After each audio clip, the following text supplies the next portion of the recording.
Bem-vindo ao seu pior pesadelo. Prepare-se para enfrentar o desconhecido. Se você ousa, inscreva-se agora. A Noite do Pacto. A história de um homem que fez um acordo com o diabo. Meu nome é Vicente, e sou natural de uma pequena cidade no interior do Ceará, chamada São Bento das Pedras. A região é marcada por um calor escaldante durante o dia e um frio cortante à noite, com paisagens de caatinga seca e serras esparsas que guardam mistérios antigos. Cresci ouvindo histórias sobre o sertão, sobre assombrações e pactos que os homens faziam com forças além da compreensão humana. Mas nada, absolutamente nada, se compara ao que vi com meus próprios olhos naquela noite fatídica, na antiga Fazenda do Souza. A Fazenda do Souza, uma propriedade do século XVIII, erguia-se solitária no meio do sertão. As paredes de taipa, agora desbotadas e rachadas pelo tempo, ainda mantinham um ar de imponência, lembrando os dias de glória de uma família que há muito caíra em desgraça. Ao redor da casa, a vegetação seca e espinhosa da caatinga parecia ter crescido em desalinho, como se a natureza quisesse reclamar aquele lugar para si. A casa, de 2 andares, tinha janelas altas, agora quebradas, e um alpendre que rangia a cada brisa, como se sussurrasse segredos antigos. Era uma noite de inverno no sertão. O vento cortante soprava pelas veredas e fazia os galhos secos das árvores baterem uns contra os outros, produzindo um som sinistro. Eu estava na cidade quando ouvi falar de Raul, um homem que havia chegado recentemente à Fazenda do Souza, herdeiro de um parente distante. Ele era conhecido na região como um homem ambicioso, disposto a tudo para conseguir o que queria. Raul tinha por volta de 40 anos, com a pele queimada de sol, olhos de um verde intenso, como os daquelas poucas árvores que sobrevivem à seca, e um rosto marcado por cicatrizes que ele jamais explicava como as obteve. Seu cabelo era negro, desgrenhado, e sua presença emanava um magnetismo estranho, misturado com uma aura de perigo. Numa certa noite, fui até a Fazenda do Souza para entregar mantimentos, a pedido de Raul. Ao chegar lá, fui recebido por um silêncio perturbador. A porta, como sempre, estava entreaberta, e ao empurrá-la, ela rangeu, revelando um interior mal iluminado, onde o cheiro de mofo e de algo mais forte, como enxofre, preenchia o ar.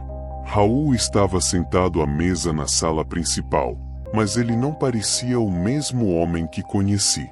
Ele estava mais magro, sua pele tinha um tom acinzentado, e seus olhos verdes estavam agora turvos, como se ele não tivesse dormido em dias. Vicente, ele disse, quase em um sussurro, preciso contar-lhe algo que me atormenta e que preciso dividir antes que seja tarde demais. Ele me conduziu até o alpendre, onde o vento frio da noite parecia carregar os sussurros da caatinga.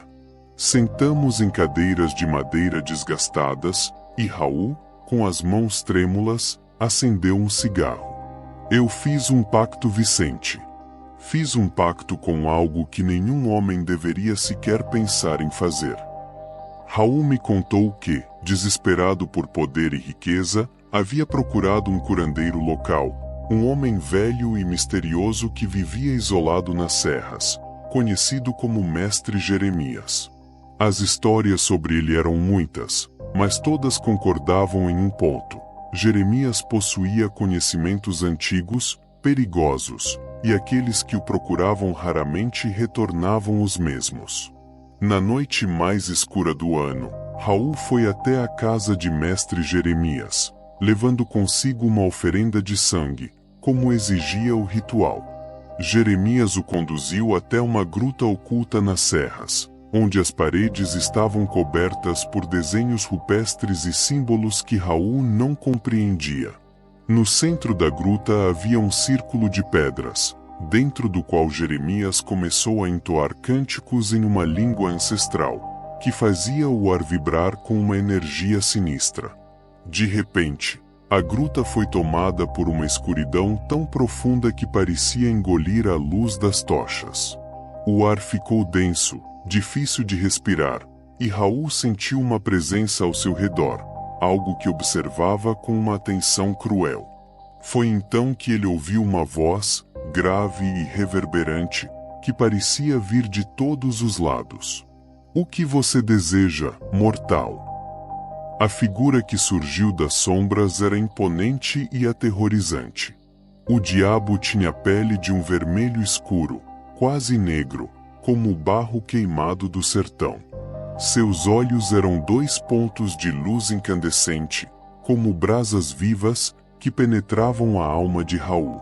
Tinha chifres longos e curvados, semelhantes aos de um grande bode, e suas mãos eram garras afiadas, com unhas negras como a noite. Ele vestia um manto feito de um tecido que parecia absorver toda a luz ao redor, e ao seu redor, o cheiro de enxofre e carne queimada era sufocante. "Quero poder, riqueza, e que todos que me desafiem sejam destruídos", Raul disse, tentando esconder o medo em sua voz. O diabo sorriu, revelando dentes afiados e brilhantes como lâminas.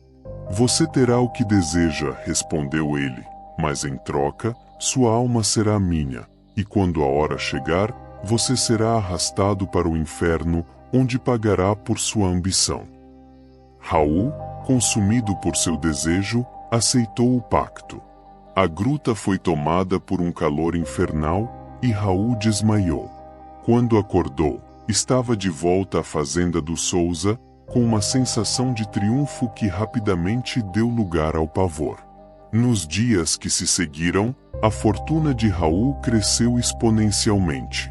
Ele subiu na vida como nunca antes, mas o preço cobrado pelo pacto começou a se manifestar em forma de pesadelos horríveis, onde criaturas demoníacas o perseguiam implacavelmente. Seus inimigos morriam de formas violentas e misteriosas, mas ao invés de sentir satisfação, Raul apenas afundava em um medo crescente, incapaz de escapar de sua sentença.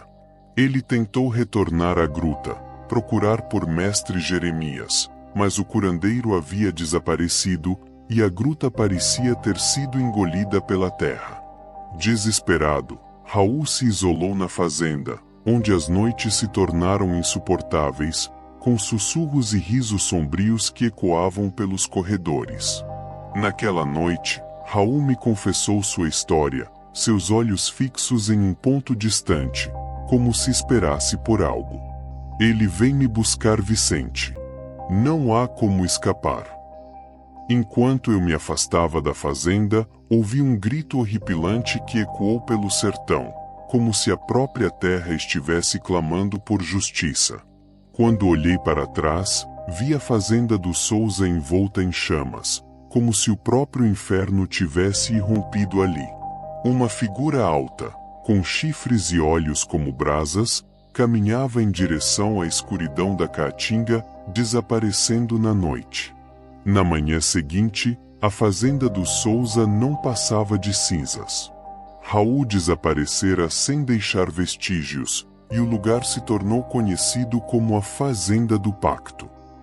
Ninguém ousa se aproximar daquela região agora, e o silêncio que paira sobre as ruínas é um lembrete sombrio de que algumas alianças são feitas a um preço alto demais. Eu, Vicente, carrego essa história como um aviso: certas portas não devem ser abertas, e certos pactos, uma vez feitos, nunca podem ser desfeitos. Você sobreviveu até o fim, mas será que vai dormir tranquilo? Se inscreva e até o próximo pesadelo.